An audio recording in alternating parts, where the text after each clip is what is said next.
Hello mga besh! Ako ulit. It's your Daddy Besh. And today, maggagawa tayo ng palaman sa tinapay. So, yun yung hilig namin pamilya ang kumain. So, ang gagawin natin ngayon is gagawa tayo ng tuna sandwich. So, ito yung favorite ng mga bata at favorite ko na palaman. Okay, so ano bang mga kailangan natin? So, ito lang yon. Kailangan natin ng tuna, so century tuna. Yung pinili namin is hot and spicy. So kailangan lang natin tanggalin yung sabaw. So natanggal na namin siya kanina.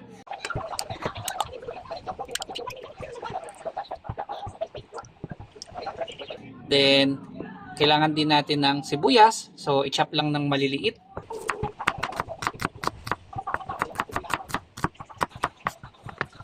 Paminta at saka ng Lady's Choice na mayonnaise. So, nabibili naman ito sa mga grocery. So, nakabili lang kami ng worth 50 pesos. So, yun. So, ang gagawin lang natin ay paghahalu-haluin lang natin ito. So, tanggalin muna natin ito. So, ang una natin gagawin ay ihalo ang sibuyas. So, mas maraming sibuyas, mas masarap. Ito yung nagbibigay ng lutong kapag kumain ka na ng pinalaman mo na to sa tinapay. Then, lalagyan din natin ng konting paminta. Okay. Konti lang. Okay, kuha ng mga bata.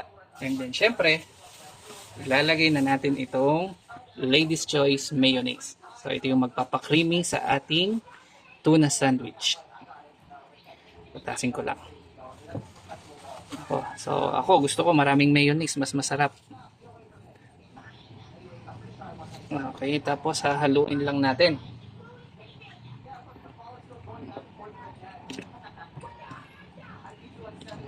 Yan, halo-halo lang hanggang sa ma-mix lahat ng ingredients.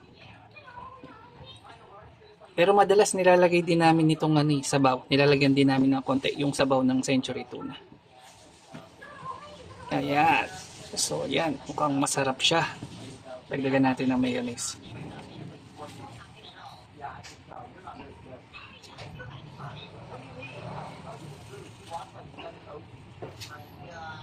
Ayan, halo-halo lang.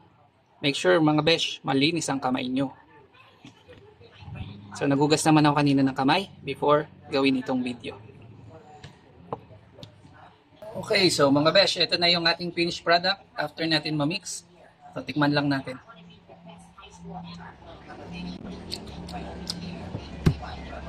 Masarap, maanghang lang ng konti.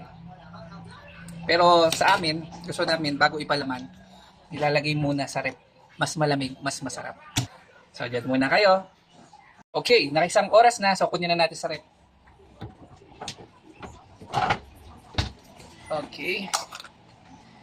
So, by the way guys, ang ating palang tinapay ay binili sa Goodwill. So, Goodwill, baka naman.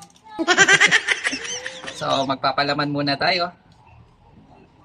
Lalagyan ko lang ha, bago ko pakita sa inyo.